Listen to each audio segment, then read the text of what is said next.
పింఛం విప్పిన నెమలికి మల్లె తొలకరి జల్లుల మేఘం మల్లె అలజడి హృదయం మాడిన కూచిపోడి రంగుల దిద్దిన బొమ్మకు మల్లె కవితలు వద్దిన పుస్తక మల్లె సంతోషంలో ముద్దుగా ఈ అమ్మాడి ఆరారు ఋతువుల అందం ఒకటిగా కలిపి వింతలు ఏడు పక్కకు జరిపే కొత్తగా పుంతలు తొక్కెను ఈ అరవిందం అమ్మమ్మో తాండవమాడే కృష్ణుడి నుండి వేణువ గానం తీయగ పండి రాధకు ప్రాణం ఉప్పొంగే ఆనందం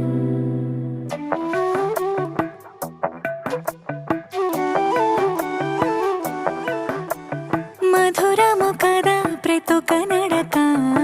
నీతో కలిసేలా తరగని కథ మనదే కనుక మనసు మురిసినిలా ఉసురే